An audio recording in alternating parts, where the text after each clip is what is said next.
Hi, I'm Rayma. And I'm Andrea. And this is Mile High Murder. We are just slightly obsessed with true crime. We text each other when new missing persons cases are unfolding. We add each other to Facebook sleuth groups and definitely feel like we have solved the cases before anyone else. We aren't creepy, I promise. I'm sorry. That was dumb. It's fine. I'm just gonna laugh. I'm ready. Sorry. I'm actually sorry.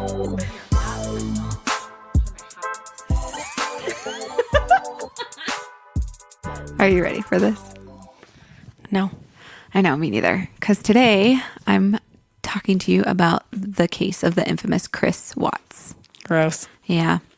He is not, I mean, we're kind of over it, right? I feel like a lot of us are. over it. But we had I think requests. especially in Colorado, don't you? Yeah. Yeah. But we had requests for this, so we are giving the people what they want, and we're going to talk because about we love you guys. this case. It was pretty close to us in northern Colorado, so it hits kind of close to home. And yeah, so it's a pretty sad one.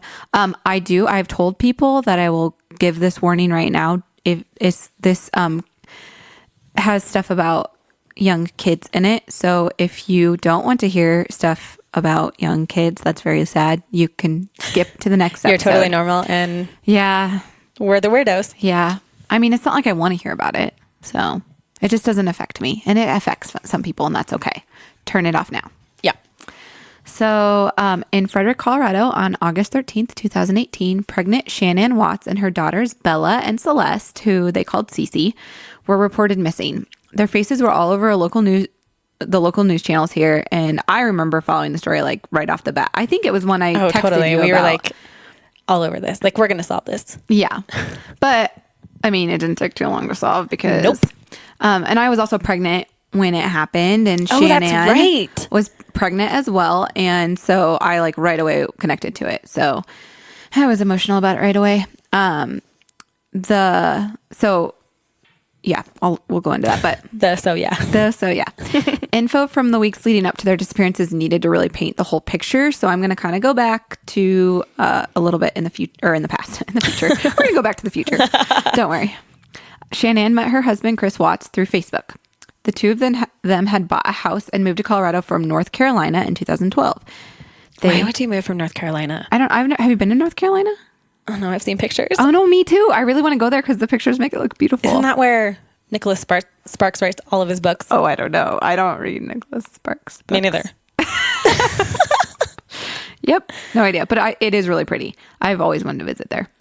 So they had been married for 6 years and they had two daughters. Like I said, Bella and Celeste. Bella was 4 and Celeste was 3. And then Shannan was 15 weeks pregnant with their first son, and they were going to name him Nico, which is an adorable name. Yes, that was on my list for the twins. It's a cute name. And my husband shot it down. And now we know a cute little Nico. Your husband's rude. Oh, yeah. We do. Hi, Brittany. Yep. So Shannan lived a lot of her life on social media because she was a part of a direct sales company that sold a product called Thrive, which I don't even know. I had never heard of it before. Or a sticker, a patch. A patch. Sorry. It's a sticker. I mean, it sticks on you. Yeah. It's a patch you stick on you. I really am not quite sure what it is. So it like gives you energy or it's something. like vitamins and like a sticker that like releases. They like want to punch me right now. Yeah. Well, it's fine. Yeah, it does. I don't know how. Yeah. So because she... Did you say, well, it's fine, they want to punch me? Oh, no. I mean, no, I'll protect you. I'll protect you. This got derailed really fast. It did. So because she was a part of like the network marketing stuff, she lived a lot of her life on social media. That's just like the way it is. Both me and Andrea know you have about that. to. That's how you sell yourself. So she had a lot of like Facebook Live videos and posts about her family and her health and stuff all over Facebook, which I actually think was another reason why a lot of people connect with this story, is that you could go to her Facebook and her whole life was on there, and you saw sure. videos. She didn't hide anything. No. Well, I mean, everything looked completely normal from those things. She had videos of the girls, playing and singing. I mean, I put that stuff out there of my girls. So, totally. That's what you do. Mm-hmm. That's what you do. That's what social media is, right? Absolutely. And there's also a video of her telling Chris that she was pregnant. Have you seen that video? Yes. Yeah. and it's a little bit awkward. Yeah, it's a little awkward and cringy. Yeah. And so that one's interesting to watch. But yeah, everything was out there and everyone kind of felt like they knew her. Like even when she just was missing before anything came to light, people just could connect with her story. And yeah, and then Chris ended up going on the news. We'll talk about that later though. And that is a whole thing. But Chris worked that for... was when we knew. Yeah, that's what everyone knew, but we'll go into that. Chris worked for Anadarko Petroleum in the oil industry. He was described as quiet and hardworking, and everyone described him as a good father and husband. Everything seemed to be normal and happy from the outside perspective and from the Facebook perspective. And yeah, it was summertime, and Shannan and the girls had spent 6 weeks in North Carolina visiting their families, and then Chris joined them for the last week of that trip.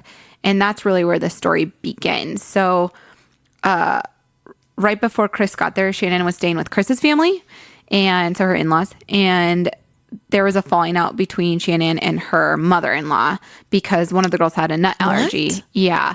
So I can't remember which girl. That's horrible of me, but one of them had a nut allergy, and Shannan felt that her mother-in-law hadn't taken it seriously. So she... Oh, I didn't know that. Yeah. So I don't know what kind of nut allergy, and I don't know how severe, but I guess it was severe enough that it like made Shannan, it upset her, and she actually was supposed to continue staying with her in-laws, but she went to stay with her parents prematurely because of the falling out in the whole situation. Yeah. So, and then also what happened through that whole situation too is that it was, I think, Cece's birthday party that was happening, and they didn't go to it. The in-laws did not show up to it because of the whole falling out. And come on. Chris's dad, so her father-in-law, stopped following her on Facebook, which I mean, that's like the ultimate middle finger. Right. And when that's how you family, like let people know, and your family, and this is how you see your girls. So I think for Shannan, it was more about... that makes me so annoyed. Yeah. For Shannan, I think it was more about being a mama bear and like protecting her girls. Like your grandpa and grandma didn't show up to your birthday party, and wow, that's really crappy. Yeah. So that caused tension between obviously Chris and Shannan and his family and everything. So right there was a whole situation. And then, so I read the 1900 page discovery of this case. I literally remember laying in bed, like texting you back and forth while we're reading about it. Some of the things. Yeah, I'm like, great. Wait till you get to page 700. My husband is like, what are you freaking doing? And I'm like, obviously we're reading the discovery. Yeah. So as soon as it came out, I like sent it to Andrea and we started reading it. And if you've never read a discovery before, it is like all the police reports, everything. It's freaking bomb. Yeah. It's really interesting. It's very interesting. It's not... One thing that I did not know is that it's not sequential. Yeah. Like everything is just popped in when somebody wrote that report. Yeah. So it's not at all... So you're reading it so out of order. Super out of order. And it's actually kind of like a fun... I like it because it's like a puzzle where you're trying to figure out like what happened when, and it almost feels like you get to like investigate the case yourself. We did, obviously. Yeah. And then I found it all out, but in different order than what actually happened. But anyways, so in the police reports, there's a lot of text messages between Shannan and her friends and Shannan and Chris, actually, that are really like telling of what kind of was going on in her head. And really, he seemed so quiet. I would never be able to tell you what was going on in his head. And no, like the whole tall, dark, and mysterious thing. Yeah. Was he tall? I don't know if he was tall. Kind of tall. Medium-ish. Not short. And salt and pepper. Yeah. But quiet. So there's text messages back and forth between Chris. Oh, and that thing is tall, dark, and handsome, not tall, dark, and mysterious. Tall, dark, and handsome. I'm a moron. Just ignore me. It's okay. The text messages between Chris and Shannan at this time were like, I didn't pull out that one because it's pretty long, but it was stuff kind of like where she's like, you almost like you didn't really have my back with your family, and you know it's their fault that this is happening. Right, they're the ones, totally. and so it seemed like what was released at least was like him kind of staying silent and not protecting her, and her like, why aren't you protecting me? So it was just really high tension.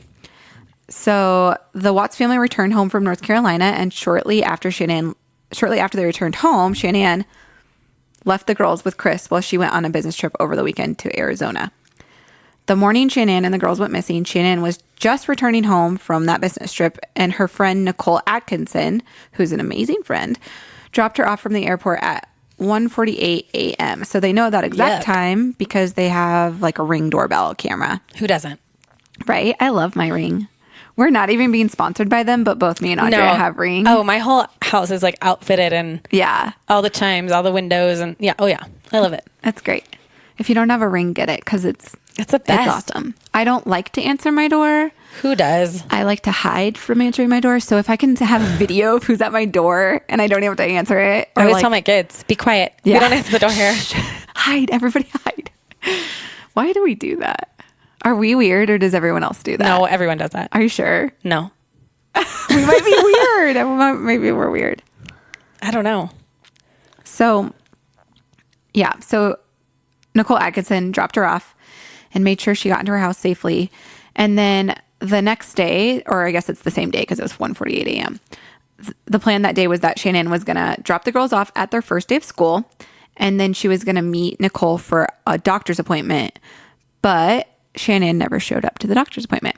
And this was a doctor's appointment for her baby, which like you don't not show up to. You're so excited to go to those. Yeah. Because you either get to see the baby or you get to hear the heartbeat. Yeah. You always get to hear the heartbeat. So it's like, it was abnormal, of course. So Nicole tried texting and calling, but heard nothing back. And then all her friends knew that Shannan always had her phone on her. So this, like the fact that who doesn't? That's like true. Always. But Shannan, especially because it was like, since she did what she did, she was always contacting and texting back and forth between like different, I don't know. I've never been a part of a MLM, but I know you have people under you and people over you. So there's a lot of communication. Yeah. Right? Yeah. Your phone is always blowing up. Yeah. And so everyone knew like she never took long to get back to text messages or even phone calls. And it was just a huge alarm that she wasn't responding. And that especially worried Nicole. So she went straight over to the Watts house to see if Shannan was okay. And also while they were away on this trip in Arizona, she had fainted or like blacked out. Gosh. Didn't fully faint, but she was like blacking out. And so Nicole was actually afraid for her health. And so she like went was it right stress because she was married to the world's worst husband.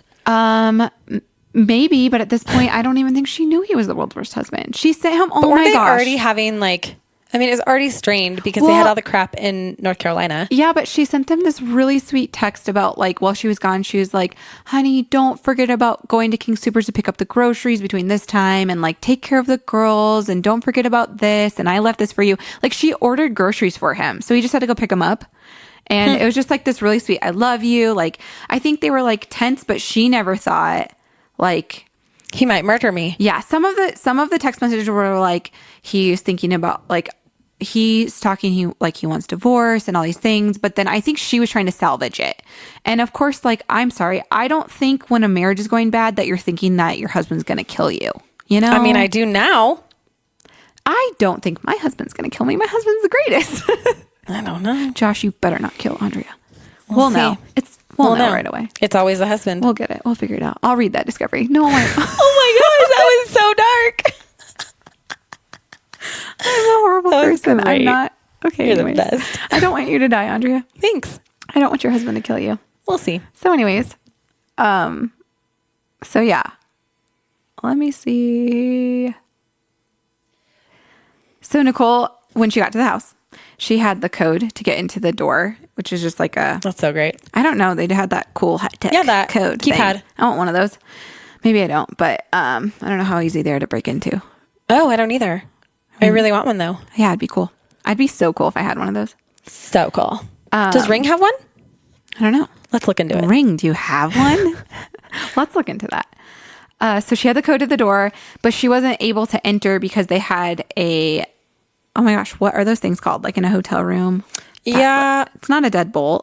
It's not, no. It's not a chain. It's like that loopy thing. Yeah. That goes over the sticky outy thing. Yeah. We'll just say it's a chain, but it's not. You guys know what we're talking about, right? Yeah. Shoot. Anyways, they had that thing. So she could open the door like a few inches and that's it. And we sound like idiots right now. But anyways, so they weren't able to fully open the door, but enough to like kind of yell in and say, is everyone okay? And she couldn't see that anyone was there. She looked inside the house. I just imagine her like sticking her face like through the hole. Like, hello. Hey, Shannan, are you there? I hope you do that when I go missing. Oh yeah. But okay, cool. Well, I don't have one of those on my door though. No, you don't. I'll put one on for you. Okay. Okay. Perfect. Put a little code in and then let me have the code. Okay. So her and her son were actually there together looking for Shannan. I think they were both together. So they pulled her truck back into the driveway so that they could climb up it to see in the windows of the garage. Intense. Yeah. And in the garage, they could see that her car was still there, which of course was like a huge red flag right away. They could actually see that the car seats were there. And I don't know how, if they could just see that enough into the car. So they knew like, okay, this is weird. Her car seats are here. I mean, I don't go if I have my kids, if my kids are with me, I have my car seats with me, you know? I would hope so. Yeah. I don't drive illegally with my children. That's not okay. I'm a good mom. So they're, of course, freaking out. So Nicole calls Chris right away and is like, hey, do you know where she is? And he says that, she went to a friend's house. And then... which friend, Chris? Yeah, but she's, of course, like freaking out. Like, who are you talking about? You know, she's supposed to be at this doctor's appointment, all this stuff. And so Nicole right away calls 911. And when Frederick police arrive... She has no chill. Yeah. But I love would too. it. I mean, she knew right away this is like way off. Does she want to be friends with us? Nicole, be friends with us. Just in case something goes wrong. Oh. Please go to bat for us. Yeah. Look for my car seats. She's awesome. So when the Frederick police arrived, the police officer tried to see if there was any way to enter the home. He checked all the windows and everything. Everything was locked. There was no way in. And so they had to wait for Chris to arrive.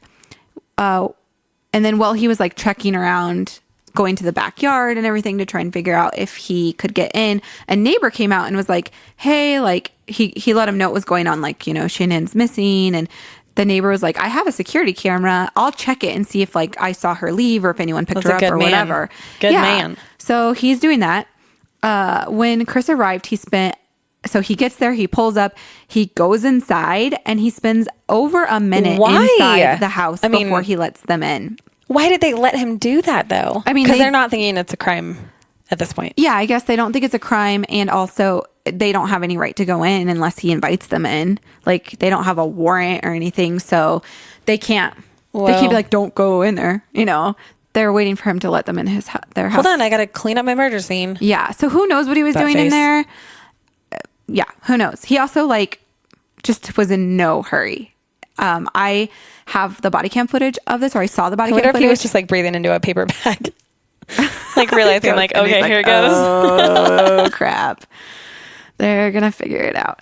I don't know. He's a narcissist, so who knows? He's the worst. Yeah. So he opens the garage to let them in, and he agrees. Oh, he doesn't let them through the front door? No, because I don't even know why.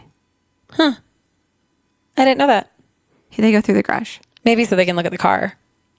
Maybe that's just he had to get in the garage because the latch on the door. Oh yeah. He went in the garage and then maybe he opened the garage. Okay. So maybe it's just because. No, you're fine. Yeah. Maybe it's just because I don't know. Logistics. Yeah, he didn't go and open the front door. That makes they sense. were already just standing in front of the garage too, so maybe that's why. Anyways, so have you seen the body cam footage of yes. this? It's pretty crazy. Yes, watching him sweat. Oh yeah.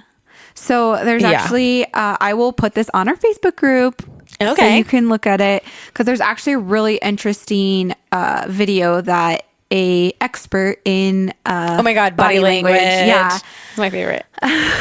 Talks about what is going on with Chris and what he sees and even the things he says or doesn't say and what they kind of imply. And so just things right away you can completely tell are off between Chris is just off. And everyone around him is saying that. When they get a chance, when Chris leaves the room, anyone and everyone says, that's not okay. You know, he seems weird right now. That's not normal, Chris. So the police officer, Chris, Nicole, and Nicole's son enter the home and start searching for any clues. I'm not bringing my kid in that house. Or notes. He's older. He's oh, okay. Maybe, I don't know how old he is. He looks I'm thinking from the videos, he looks 4-year-old. like he's maybe 18. Oh, okay. Yeah. Oh, no, that's fine. Yeah. So anyways. I always thought it was a toddler. I'm sorry. No. Nicole's son is like maybe 18. I don't know how old he actually is, but he looks around. Wow, she looks really great for having an 18-year-old. I mean, I always thought maybe like, he's 16. I don't know. well, still, I thought she was like a toddler mom.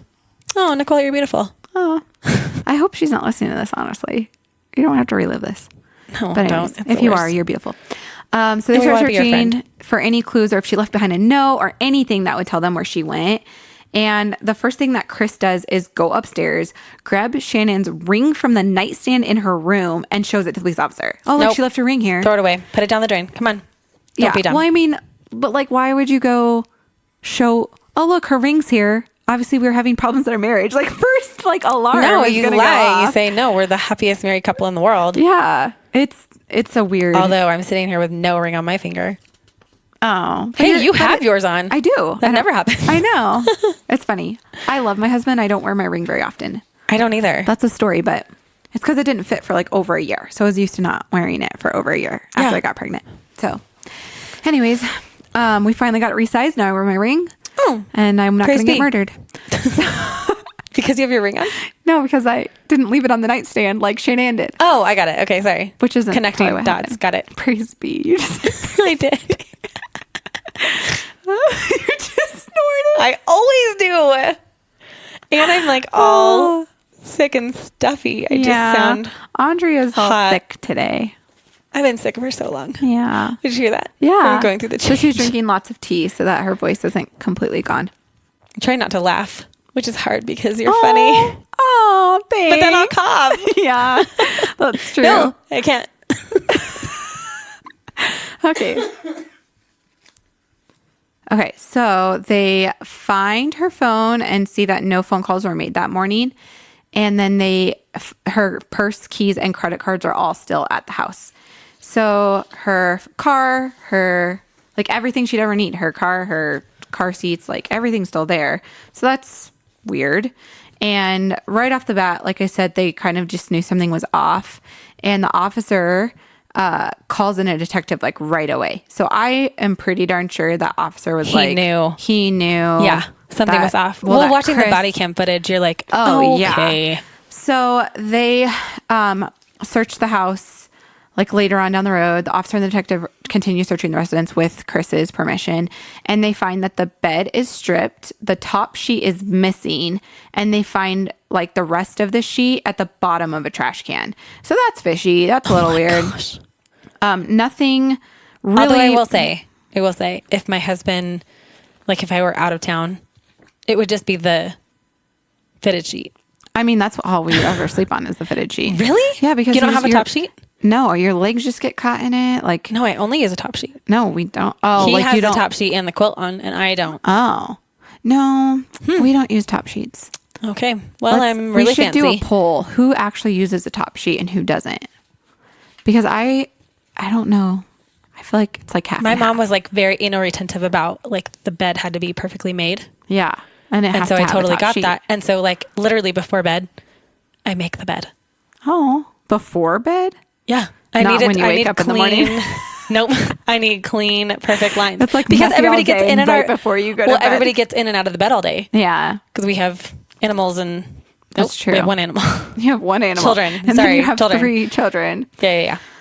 So yeah, they find that nothing besides that really seems like extremely unordinary except for the way Chris was acting. So Chris and the officer go over to the neighbor's house and check the security video that he talked about having. And Chris watches this like a man who's about to be caught.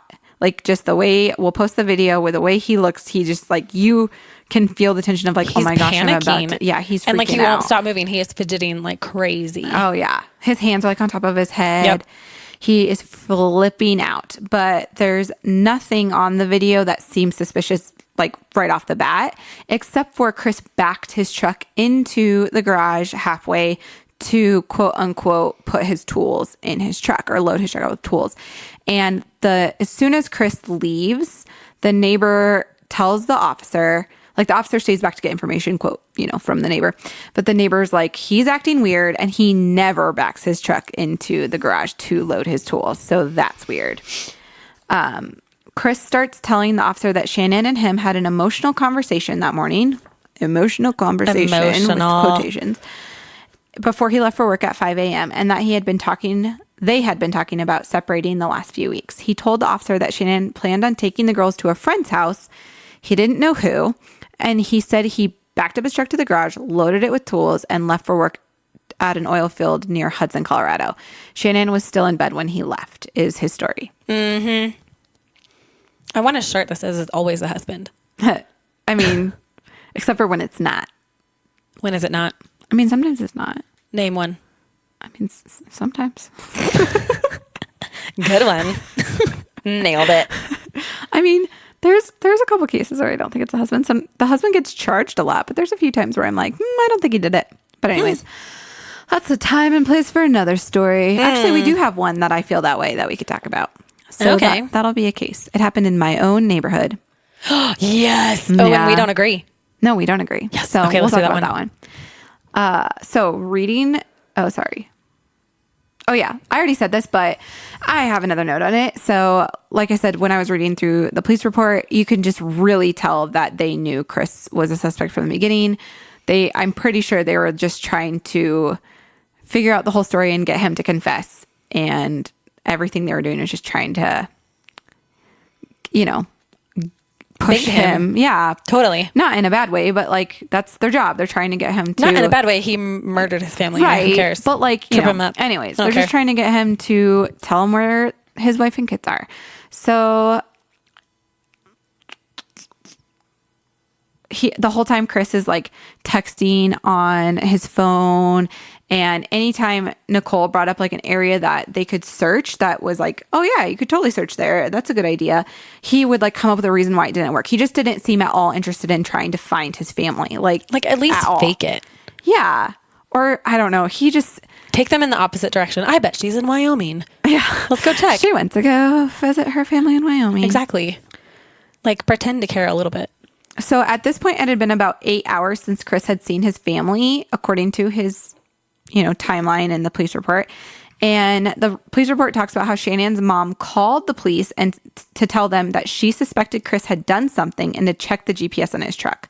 So right away, her mom is like, got her back. Her mom has her back and is like, Chris did something.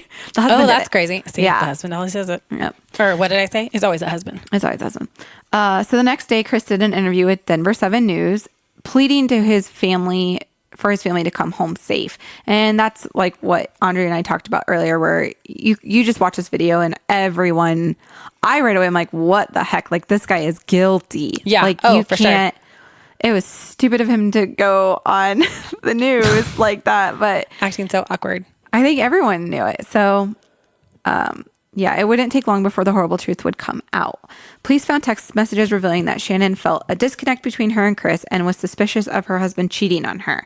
She was keeping an eye on his spending and confronted him over text on some charges to a restaurant while she was out of town that weekend. He spent like an ungodly amount of money on food. Yeah. And said like, oh, I got salmon, which like salmon isn't the most expensive. Say lamb. No. Okay, come on, lamb. Lamb is way more expensive or than like, salmon on the menu. Lobster. Oh, yeah, lobster. I had the lobster. I just had steak and lobster. He had salmon. So he's saying like, oh, it was really expensive because of the salmon. But it turns out she was right. And he was cheating on her with a girl he met in Anadarko named Nicole. And Nicole and Chris started out just like casually talking about work stuff and, met at work. But while Shannan and the girls were away visiting family, Chris and Nicole ended up spending almost every free moment together for those 5 weeks. This relationship is I'm sure, the catalyst for what would come, what to come. And I'm sorry, but they worked together. Wow. Did she not? That's fine. Did she not know that he was married with 2 children? So she finally had come forward when he went on the news, and at first her story changes a lot, so I don't know what's all. I know I was kind of on her team in the beginning, and then it started to get a little shifty. I'm sorry, why would you ever be on the other woman's team? Well, no, I'm not. I'm sorry. Yeah, that came out really bad. No, but when she came forward and she was like, no, like I had nothing to do with this. He's the worst, blah, blah, blah, blah. It was like, yes, good for you. Like, go tell your story. Like, don't support him. Yeah. So she first, yeah, I don't know. She first said, no, I'm not team other woman. Okay. I'm team get out of here. You're the worst. Yeah. She like at first said, so you asked if he know she was married. Yeah. Just because they work together. Yeah. I guess like at first he just kept telling her story like, and who knows, maybe he lied to her but a murderer lied? What? A narcissist lied? Crazy. But he said like they were splitting up. When she like knew he was married, he was like, oh, they're splitting up. And she knew he had kids, but I don't know. And she had been to his house, so she had to have seen like pictures and everything. Like, I don't know. Sometimes though, you want to tell yourself a story that you can believe. Oh, absolutely. So who knows? But so I think like just over those 5 weeks that his family was gone, that he kind of just like lived the bachelor life. Such a quick turnaround too. I mean, obviously that wasn't where it all started. Mm-hmm. Like it didn't start 5 weeks back. This is what I think. Okay. I think that I think he was like the type of guy that like could be bossed around. And I think she was the type of girl that like Shannan, not Nikki. Right. Shannan was the type of woman that like wanted things a certain way. And so things worked out. Who doesn't? Like that for a long time. Like my sheets. Yeah. And I think that like he became resentful for it, and then things started to like unravel in him when he saw like, oh, I don't have to be with her. Oh, I could like someone else could be. And I think even like the kids made him resentful towards her because she like things a certain way with the kids and everything. But like, I mean, I'm a mom. I understand that. Like sometimes you just know as a mom what your kids are going to load the dishwasher out. Right. How do you not load a dishwasher right? I mean, I don't. Trevor reloads the dishwasher. So do I. Bless your heart. Thanks for trying. But no, you load it like a 5-year-old. Bless your heart. Thanks for trying.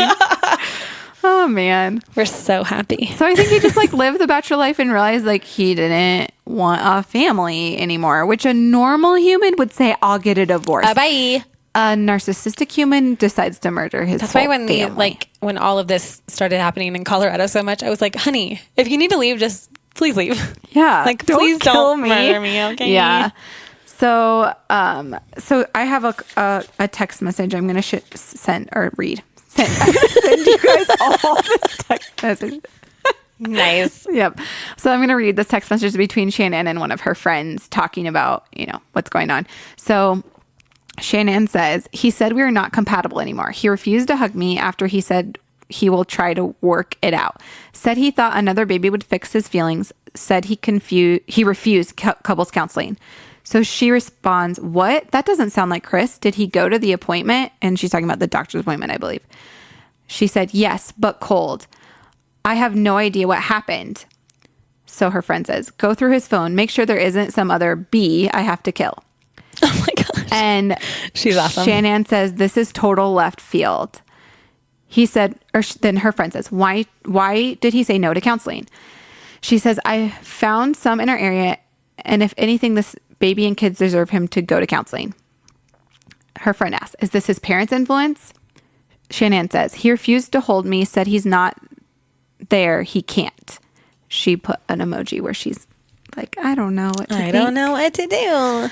Shannan says, I haven't slept most of the week. My eyes burn from crying so much. I canceled gender reveal. Nikki is going to tell me today. I need happy news right now.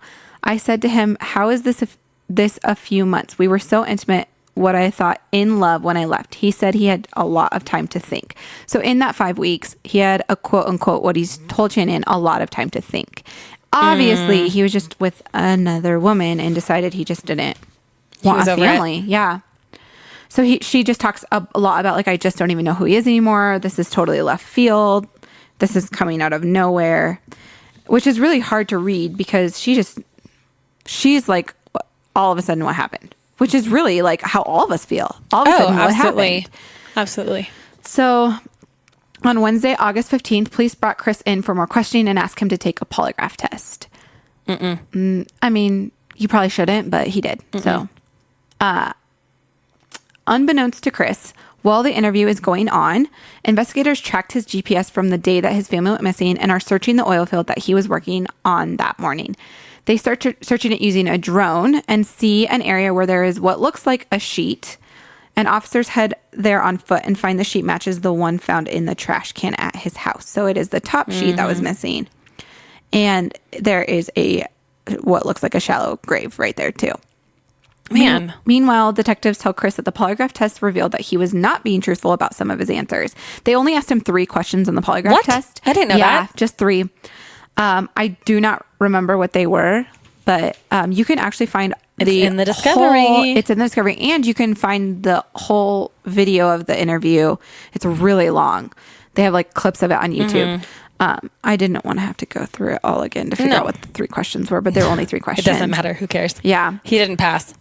He didn't pass 3 questions. So is your name Chris? No. After hours of like continuing to question him and trying to get, because he's like, no, I am telling the truth. No, I'm not lying. You know, that's like what they do. Like, oh, that's weird that the polygraph test said I'm lying because I'm not. Like, you know. But anyways, so they start questioning him for hours and hours and hours. I mean, it's not scientific. Let's be honest. Right? It's not. But you also murdered your family, so shut up. Yeah. So I like how like when the polygraph test is like, we're like on the side of it. We're like, yeah, polygraph test. And when it's like, oh, he actually didn't lie, but it said he lied. Oh man, that's stupid. Don't take a polygraph test. Totally. So his dad was in the lobby and he asks the interviewers, I don't know, the detectives, I guess. The interviewers. Diane Sawyer. Yes, Diane Sawyer. The detectives if he can talk to his dad. So when his dad comes in the room. Yeah, this was a trip. Yeah. They're still recording audio, of course. And he tells his dad that he and Shannan fought and that when he went downstairs and came back up, he saw through the baby monitor, which just can't even be true. I can't even. That Shannan was strangling Bella. So he rushed into Bella's room to stop Shannan and he realized that Shannan had actually also strangled. And by this point, he said Cece was dead. So he sees that she's strangling Bella, runs in, sees that Cece is dead. Cece is dead. And then, so all this happens in a split second, apparently. And he gets so upset that he strangles Shannan out of rage. And that's the story he tells his dad. He said, she hurt them, I freaked out, and I hurt her. When detectives... I wonder if his dad believes that. You can watch it, and it seems like he does. Like... Yeah, I thought so too. But I wonder, like, in his heart of hearts, does he think that? I mean, he has a lot of questions. So I think it's like things don't quite make sense, you know? Like, no kidding. It's like, a freaking lie. Yeah, it doesn't quite make sense. But I don't know. When you're a parent, you want to believe your kid. Totally. Even if your kid is a piece of crap. But, you know, whatever. We wouldn't know. Our children are perfect. Yeah. Oh, I do have perfect children. Because mine are still young, too. So. So when detectives, wow, I cannot say that word tonight. When detectives came back in, he tells them the same story. This part is the hardest part to even think a father could do this to their kids. Oh, it's so gross. But they ask him to tell them where the bodies are. And they actually, at this point, had already found Shannan's body.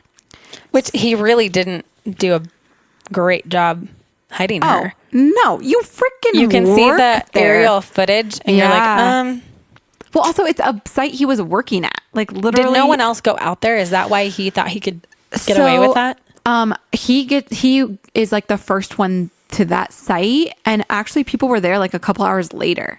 So, like, almost, I think it was like 2 hours or an hour later, people were there after he had just dumped his kids' bodies. Weird. And he was talking to them, working with them before Nicole called him to be like, Shannan's missing. God. It's pretty crazy. So, yeah, but he didn't do a good job. I mean, it was a shallow grave. So, yeah, they had already found Shannan's body, but they gave Chris the picture of that overhead footage and of the oil field area. And he circles the shallow grave area where he buried Shannan. And then there's 2 big oil tanks in this area too, and he draws a B over the tank he put Bella in and a C where he put Cece. So I can't even imagine. Like, I don't know how anyone does that. They were really small openings to like even into the tank, and so it's kind of insane he was even able to like fit them into it. Oh gosh, it's so sad. So they actually had to drain the oil from the tanks to recover the girl's body, and that took hours to drain the oil. Oh my gosh. Yeah. I feel so bad for the officers that had to recover. Anyone there that day. That's horrible. I can't imagine how you would never be able to get that out of your brain. Yeah. So first responders are amazing. God's heroes. I know. On November 6th, Watts pled guilty to the 9 felony charges. So the charges were 3 counts of first-degree murder, 2 counts of first-degree murder of a person younger than 12 while being in a position of trust, 1 count of unlawful termination of a pregnancy, and 3 counts of tampering with a deceased human body. He took a plea bargain to avoid the death penalty, and he was sentenced to 3 consecutive life terms, but didn't waver from his story that Shannan killed the girls and he killed her out of rage. Until February 18th. So he was already in prison in Wisconsin. I was going to say, was he already transferred? Yeah. And he was transferred for his protection, right? I believe so, which is stupid, but whatever. Investigators, I think people are so, including investigators, a lot of like articles I've read about it, were just so like weirded out by this case. They talked about, because a lot of like, especially in our area, it's not like we have a huge crime rate in our area, but most of the crime in our area is like drug related, or, you know, people that are doing drugs or people that are selling drugs or whatever. And so you can distance yourself. You can say, well, that person is a bad person. Like they're on drugs or they're a bad person. They don't have good morals. Like that's why they do it. So it's like, I'm not them. I'm a different person than them. We can be separate. But I think for this case, Chris was them. Like Chris was a guy that got up in the morning, went to work, worked hard, got home, took his kids to birthday parties. Like, so it's like they could see themselves in him, and then he just snapped and killed his whole family. So I think it was just like a hard thing for them to separate, and they wanted answers. And I don't think, everyone kind of wants answers, and I don't know, but so they went back to get the full story from him. Do you think that he did give the full story though?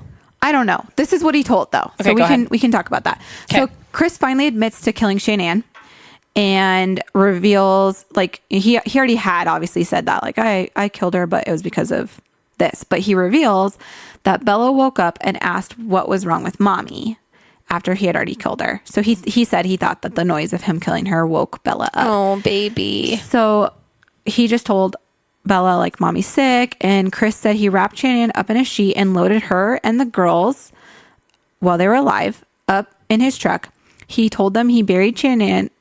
He told the police he buried Shannan and then killed Cece and Bella with, like, smothered them with a blanket. With their blanket. Yeah, and killed Cece in front of Bella, or was it opposite?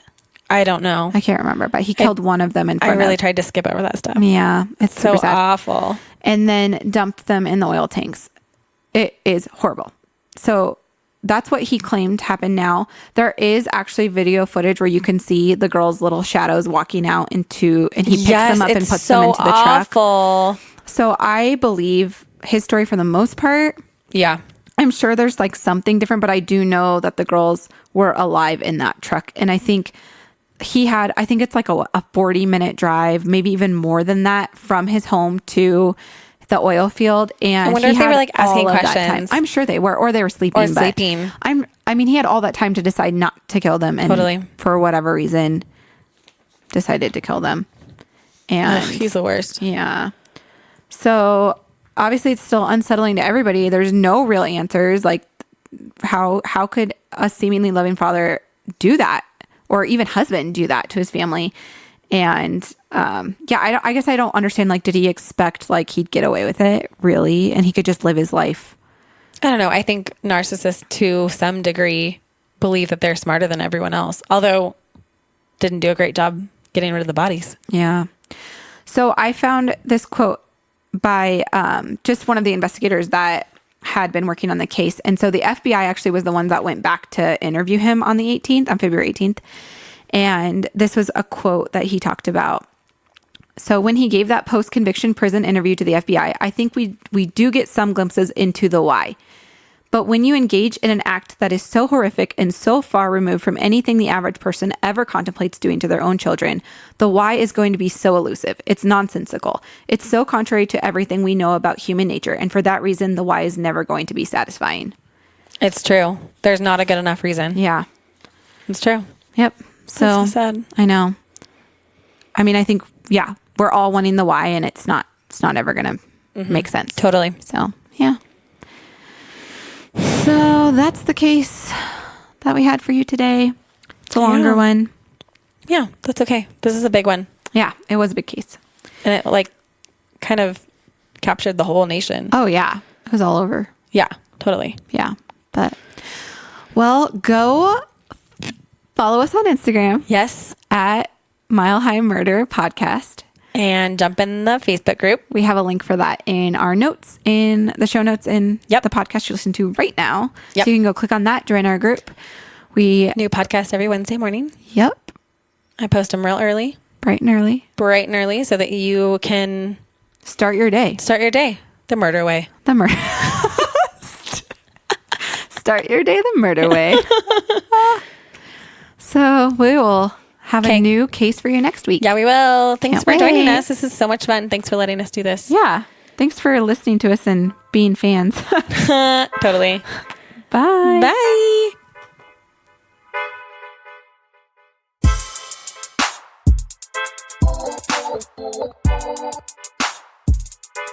Bye.